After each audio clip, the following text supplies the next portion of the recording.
Hi guys, ఈరోజు మనం ఈ వీడియోలో కే ర్యాంప్ కిరణ్ అబ్బవరం గారి మూవీ గురించి అయితే రివ్యూ అయితే తెలుసుకుందాం. ఇప్పుడే అయితే షో చూసి రావడం జరిగింది. అండ్ మూవీ విషయానికి వచ్చేస్తే కనుక సినిమా అయితే ఎవరైతే ఎంటర్టైన్మెంట్, లవ్, ఒక ఫన్ రైడ్ కావాలనుకుంటారో వాళ్ళకి ఐ ఫీస్ట్ అనమాట. మూవీ మొత్తం ఐ ఫీస్ట్. ఎలా ఉంటుందంటే ఫస్ట్ హాఫ్ మొత్తం ఫుల్ ఫన్ అనమాట. బాగుంటుంది సినిమా. ఫస్ట్ హాఫ్ చాలా బాగుంటుంది. సెకండ్ హాఫ్లో ఫన్ ఉంటుంది, దాంతోపాటు లవ్ ట్రాక్ కూడా ఉంటుంది. దాంట్లో కూడా మనకి ఫన్ అనేది వర్కౌట్ అయిందనమాట. ఓవరాల్గా సినిమా అయితే బాగుందన్నమాట. టికెట్ చాలా వర్త్ అనమాట.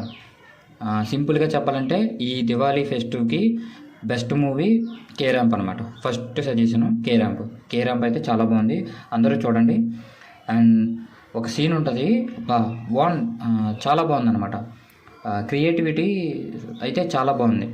సీన్ దగ్గర కాపీరైట్ వస్తుంది, కానీ సింపుల్గా చెప్పాలంటే హీరో గారి ఇంట్రడక్షన్లో హీరో గారి పేరు వస్తుంది.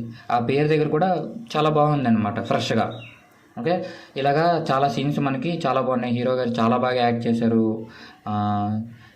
వారి యొక్క యాక్టింగ్ అనమాట, ఎస్పెషల్లీ మనకి కామెడీ టైమింగ్స్లో చాలా అంటే చాలా బాగా వర్కౌట్ అవుతాయి. హీరోయిన్ కూడా చాలా బాగా యాక్ట్ చేసింది. ఫస్ట్ హాఫ్ అంతా గుడ్ ఫన్ రైడ్ అవుతుంది. సెకండ్ హాఫ్లో మనకి కొంచెం లవ్తో పాటు ఫన్ రైడ్ కూడా ఉంటుంది అనమాట. ఓవరాల్గా సినిమా అయితే చాలా బాగుంది. అండ్ ఈ మూవీకి నేను ఇచ్చే రేటింగ్ నాకు అనిపించింది 3.5 అవుట్ ఆఫ్ 5 అనమాట. సినిమా అయితే చాలా బాగుంది. కిరణ్ అబ్బవరం గారు హిట్ కొట్టేశారనే చెప్పొచ్చు. అండ్ ఇంకా ఎవరైతే మూవీ చూడలేదో చూడండి. మీకు ఎలా అనిపించిందో కామెంట్ సెక్షన్లో తెలపండి. That's all for this video. Next వీడియోలో కలుద్దాం. అంటిల్ దెన్, జై హింద్, బాయ్ బాయ్.